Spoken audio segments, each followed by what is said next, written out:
My parents gave me up for adoption, but when I became successful, they came back demanding money.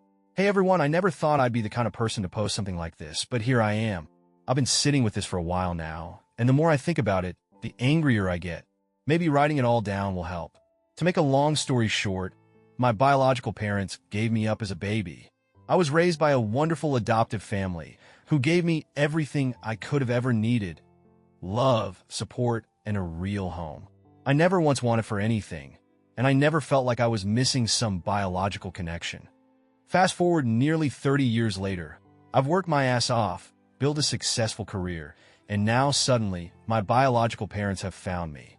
Not to reconnect, not to apologize, but to demand financial support because, in their words, I owe them for giving me life. Here's how it all went down. I never thought much about my biological parents. To me, they weren't real people, just a vague concept like the idea of ancestors from centuries ago.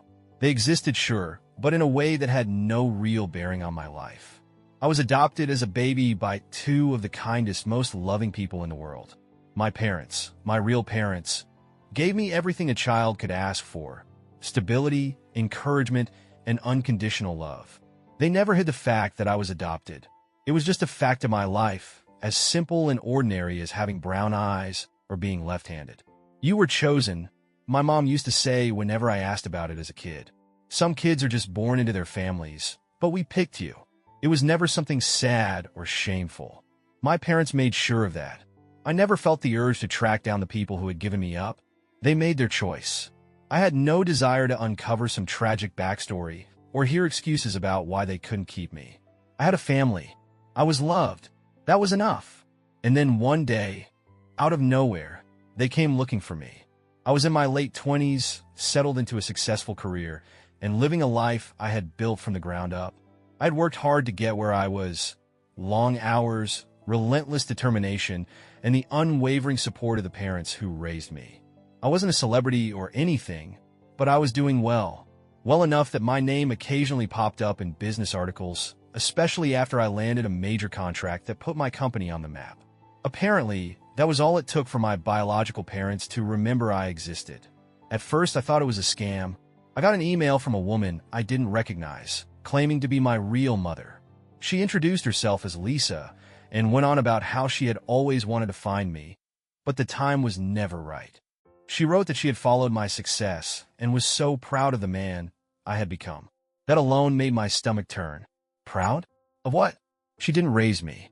She wasn't there when I took my first steps, when I fell off my bike and scraped my knees, when I stayed up all night studying for exams. She wasn't there for anything. Then, just a few paragraphs later, she got to the real reason she had reached out. She and my biological father, David, she called him, were struggling financially. He had been out of work for years, she had medical bills piling up, and life had just been so hard. They had been praying for a miracle when they stumbled upon an article about my success. And suddenly, they remembered their long-lost son. Lisa wrote that she and David had sacrificed so much by giving me up, making sure I went to a better home so I could have a good life. And since they had given me that opportunity, it was only fair that I return the favor now that I was doing so well. You owe us for giving you life. That was the exact sentence she used.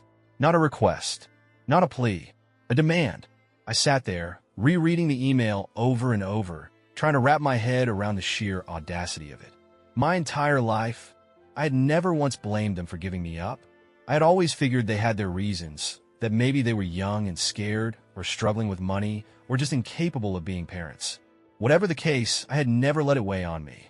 But this wasn't the story of regretful young parents who had made a heartbreaking choice.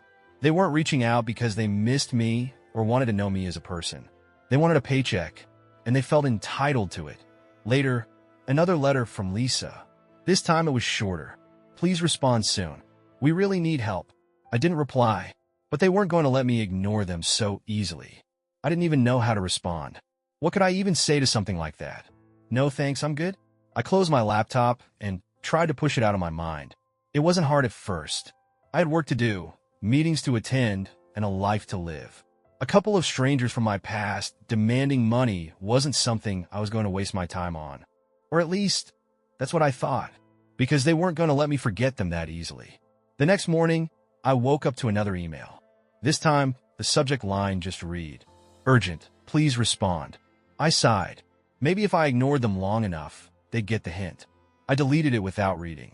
A few hours later, another email came in, and then another. By the end of the day, there were 6 unread messages sitting in my inbox. By the end of the week, over 20. Lisa's tone started changing too. The first few emails were syrupy sweet, like she was trying to appeal to my emotions. "We've missed you so much. We always wanted to find you. It would mean the world to finally reconnect." Then, when I didn't reply, the messages got angrier. "I don't understand why you're ignoring us. We gave you life. The least you can do is show some gratitude. You're acting so selfish. We made the ultimate sacrifice for you, and this is how you repay us." And then the worst one, "If you think you could just turn your back on your own parents, think again. We'll find a way to contact you one way or another." That was when I realized they weren't just asking for money anymore. They were demanding it, and they weren't going to stop until they got what they wanted. Then they found my number. I have no idea how they got my number. Maybe they paid for one of those online background check services. Maybe they dug through some old records I had forgotten to scrub. But one night, as I was sitting on my couch, winding down after a long day, my phone buzzed. Unknown number. I almost let it go to voicemail, but on instinct I answered. Big mistake. There was a brief pause before a woman's voice asked if it was me. The tone was unfamiliar, but I knew who it was. Lisa. She wasted no time. She said she had been trying to reach me for weeks, that I had been ignoring her emails, and she was just so excited to finally speak with me. She spoke with the kind of forced warmth that made my skin crawl, like she was pretending this was some long-awaited family reunion. I kept my voice calm, firm. I told her I had seen the emails, that I had nothing to say. The shift in her tone was instant. First, disbelief.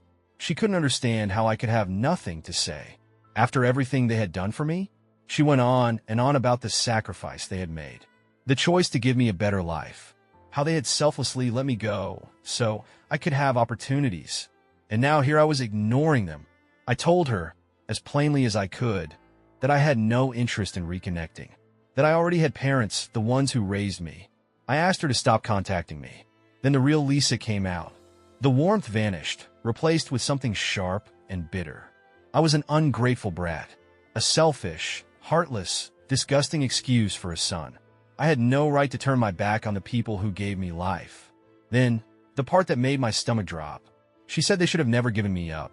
There was something venomous in the way she said it, something ugly. It wasn't just an insult, it was a threat. Like she regretted letting me go. Like if given the chance, she might not have. That was enough. I cut her off, told her, in no uncertain terms, that I owed them nothing, that their choices were theirs alone, and I wasn't about to pay for them now. I told her to lose my number, and then I hung up. I blocked the number, blocked the email, sat there, hands gripping my phone so tightly my knuckles ached. It was over, or so I thought, because Lisa and David, they weren't done with me yet. Blocking their number and email should have been the end of it. I had made myself clear I didn't want anything to do with them. But people like Lisa and David, they don't take no for an answer. I had barely started to relax when things took a turn I never expected. A week passed in silence. No emails, no calls, no messages from unknown numbers. At first, I felt relieved. Maybe, just maybe, they had finally gotten the hint. Maybe my firm response had been enough to make them back off. But then, late one evening, I walked out of my building's lobby, heading to my car, and saw 2 people standing by the entrance. A middle-aged man and woman, slightly disheveled, glancing around like they were lost. I didn't recognize them at first, not until the woman's eyes met mine. And then my stomach dropped. Lisa and David. I froze. I don't know what I expected them to do. Maybe shout, maybe cause a scene. But Lisa's face lit up in an exaggerated display of excitement, like a mother seeing her child for the first time in years.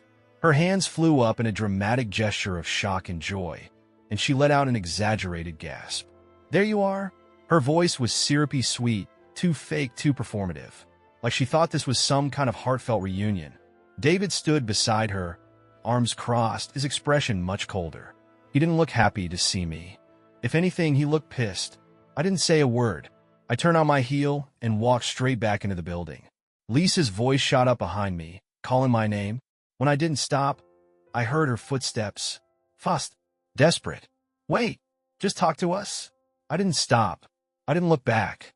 I made it into the lobby, straight past the security desk, and into the elevator. The doors slid shut, and I let out a slow breath. They had come to my home. That was when I knew.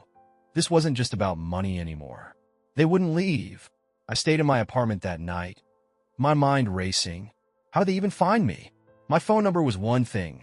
Plenty of online services sold that kind of information. But my home address? They must have dug deep for that. I half expected them to give up after being ignored. But the next day, when I checked my building's security cameras through the resident app, my blood ran cold. They were still there, sitting in their car, parked across the street. They weren't just visiting. They were waiting. My hands clenched into fists as I stared at the screen. I could feel the anger bubbling up inside me. This wasn't normal behavior. This wasn't some long-lost family hoping to reconnect. This was stalking. I debated my next move. Should I call the cops? Should I confront them? Should I just keep ignoring them and hope they left? I didn't have to decide, because that afternoon, the building security called me. Hey, we've got two people down here asking for you. A Lisa and a David. I told security I had no idea who they were and that they needed to be removed immediately. The guard hesitated. They're saying they're your parents. I said, they're not. A pause. Then the guard sighed. Got it. I'll send them away. I hung up, my heart hammering. I watched on the security feed as they were told to leave. Lisa threw a dramatic fit, complete with fake tears and frantic hand-waving. David just stood there, his expression dark. Eventually, they were forced out of the building. I exhaled. Maybe now, they'd finally get the message. The next morning, I walked outside, glancing around out of habit. No sign of them. No parked car. No lurking figures. Relief washed over me. Maybe, just maybe, that was the end of it. But when I reached my car, I stopped cold. There, tucked under my windshield wiper, was a note. I pulled it free and unfolded it. You can ignore our calls. You can block our numbers. But we're not going anywhere. This wasn't just persistence anymore. This was a threat. Calling the police should have been the end of it. After everything Lisa and David had done, harassing me, stalking me, showing up at my home, I had enough. I filed a police report and made it clear that I wanted them gone from my life. The officer I spoke with listened patiently, but his response was frustratingly underwhelming. As long as they haven't directly threatened or harmed you, this is a civil matter, he told me. We can issue a warning, but unless they commit a crime, there's not much else we can do. A warning. That was it. I had a hope that would be enough to scare them off. I wasn't optimistic, but I didn't have time to dwell on it. The next morning, I had to leave for a business trip, and before heading to the airport, I planned to visit my parents. My real parents, the people who had actually raised me, who had loved and supported me for my entire life. I figured it would be a good way to clear my head before I left town. I had no idea that Lisa and David had other plans. The drive to my parents' house was familiar, one I had taken 1,000 times before. I knew every turn, every landmark, every bend in the road. But that morning, something felt off. It was subtle at first, a lingering unease I couldn't quite place. And then, as I reached the final stretch of road leading to my parents' house, I noticed it. A car behind me, ordinary enough on its own, but something about the way it was moving, staying just far enough back to avoid suspicion, matching my speed perfectly. I glanced at it in the rearview mirror. Dark blue sedan. Familiar. Too familiar. My grip on the steering wheel tightened. My heart started pounding. No way. I checked the mirror again. The driver. A man. Then I saw the woman in the passenger seat. My blood turned ice cold. They were following me. I had to get away fast. Panic surged through me. I could not let them corner me. I didn't know what their plan was, but I wasn't going to find out. My parents' house was just ahead. I made a split-second decision. As soon as I turned into the driveway, I threw the car in a park, flung the door open, and ran. Ran straight to the house. I didn't look back. I didn't stop to see if they were still behind me. I just ran, because deep down I believed that Lisa and David would not follow me inside. My parents' house wasn't an isolated apartment complex. It wasn't a public place where they could wait around unnoticed. If they tried anything here, they wouldn't just be dealing with me. They'd be dealing with my family. I told my parents everything. I slammed the front door shut behind me, chest heaving. My mom and dad looked up from the kitchen table, startled. "Hey, honey, what's wrong?" My mom asked, standing up. I opened my mouth, but for a second, nothing came out. My heart was still racing from the sprint. My mind was still reeling from the realization that Lisa and David had followed me here. I took a deep breath, forcing myself to calm down. Then finally I said it. "They found me," I said. "My biological parents. They've been harassing me." I saw the color drain from my mom's face. My dad's jaw tightened. "What?" my dad asked, his voice suddenly sharp. I quickly told him everything. The emails, the phone calls, the showing up at my home, the note on my car, and now this, them following me all the way here. My mom covered her mouth, horrified. My dad's hands curled into fists. "They followed you? Here?" I nodded, still trying to catch my breath. And as if on cue, there was a knock at the door. They were here. The sound made my stomach drop. A loud, deliberate knock. Not friendly, not hesitant, demanding. They had actually followed me to my parents' home, and now they were bold enough to knock. For a second, nobody moved. My mom gripped the back of a chair, eyes wide. My dad slowly straightened, his expression dark. The knock came again. I felt my entire body tense. Then Lisa's voice came through the door. Soft, fake, dripping with forced warmth. "Sweetheart," she called. "We just want to talk." "No, no way." I took a step back, shaking my head. "I'm not opening that door." "Good," my dad muttered. His voice was low, dangerous. "Because if you don't, I will." My dad was a patient man, the kindest person I knew. But in that moment, I had never seen him this angry. He started toward the door, face like stone. Another knock, harder this time. Lisa's voice again, sharper now. "Come on," she said. "We deserve to see you. We gave you life." My dad's hand clenched the doorknob. And then, he yanked the door open. The second the door swung open, Lisa's smile vanished. David's arms were crossed over his chest, his expression cold. For the first time, I saw them up close. They looked rougher than I had expected. Lisa's hair was slightly unkempt, and there were deep creases in her face, stress lines. David had a tired, almost hollowed-out look. But their eyes? Their eyes were sharp, calculated. They weren't here to apologize. They were here to get what they wanted. And my dad? He was not having it. He said flatly, "Turn around and leave. Now." Lisa blinked, like she couldn't believe he was actually saying no. She tried to smile again, but it didn't quite reach her eyes. My dad stepped forward. I said leave. David's eyes narrowed. The second my dad told him to leave, Lisa's fake friendliness shattered. Her face twisted, her voice rising into a shrill, shaking fury. She screamed, pointing wildly at me. "We are his parents. You think you can just keep him from us?" David took a threatening step forward, his expression dark. Lisa oscillated between anger and hysteria. Then she continued, "You have no right. No right to stand there and act like we don't exist. We brought him into this world." My dad didn't flinch. He said coldly, "You gave him up, and now you need to leave." Lisa let out a bitter, almost deranged laugh. Her hands shook at her sides. "You brainwashed him," she spat. "You turned him against us. You poisoned him." I opened my mouth, anger bubbling up inside me. I snapped, "Well, Lisa, you did that all on your own." "That did it." Lisa's face contorted with rage. "You ungrateful little bastard," she screeched, lunging forward. My dad blocked her path with his arm, pushing her back with ease. And that was when David lost it. It happened fast. David exploded forward, his face red with fury, his fists clenched. My dad barely had time to react before David swung. The punch landed squarely on my dad's jaw, snapping his head to the side. The sound, flesh and bone colliding, was sickening. David didn't stop. Before my dad could even stagger back, David hit him again. And again. He was bigger, stronger. My dad was pushing 60. He didn't stand a chance. I saw the rage in David's eyes, the kind of anger that wasn't rational. He wasn't just trying to intimidate. He wanted to hurt. I threw myself between them, grabbing David by the shoulders and yanking him backwards with everything I had. David fought against my grip, breathing hard, his fists still swinging wildly. But I had adrenaline, and I was done with this shit. With one final shove, I sent him stumbling back. He was gasping, red-faced, furious. My dad was on the ground, a hand to his face, blood dripping from his split lip. My mother screamed, and Lisa? She just stood there, not shocked, not horrified, just watching, like she wasn't even surprised, like this was exactly what she expected. I called the police. I whipped out my phone and hit 911. I urgently demanded help over the phone, insisting they send someone immediately.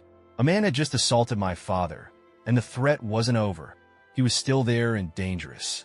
David was pacing now, hands on his hips, breathing hard. Lisa was muttering to him, hissing something under her breath.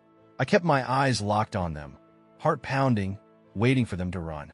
But they didn't. They didn't even move. Lisa just crossed her arms and glared, like we were the ones in the wrong. The police arrived. The sirens came fast. The moment they pulled up, Lisa launched into her performance. She frantically raised her hands, playing the part of a desperate victim, and pleaded with the officer, insisting it was all just a terrible misunderstanding. David, meanwhile, stood stone-faced, shoulders squared, silent. I stepped forward. He attacked my father. I said, pointing at David, unprovoked, "You can see my dad's face." The officer looked at my dad, who was now sitting on the porch, dabbing at his bloody lip with a napkin. One cop turned to David. "Sir, turn around. Hands behind your back." David snapped. He cried out in disbelief, outraged that they had taken our side. Cutting himself off from them, he began to protest, furious at the injustice. Now the officer cut in. David's face twisted in rage. For a second, I thought he might try to fight the cops too, but then he muttered something under his breath and turned around. The click of the handcuffs was the most satisfying sound I'd ever heard. Lisa's face went pale. She took a step toward David, panic creeping into her voice. But David just glared at me, a look that promised this isn't over. David was charged with assault. Since he did not cause serious injuries, he got off with a fine, community service, and probation. A slap on the wrist, honestly, but it was enough to keep him away from me. I took things a step further. With police reports in hand, I filed for a restraining order against both Lisa and David. And I won. They were banned from coming near me, my home, my workplace, or my family. If they so much as breathed in my direction, they'd be arrested. They lost, and I finally got my life back.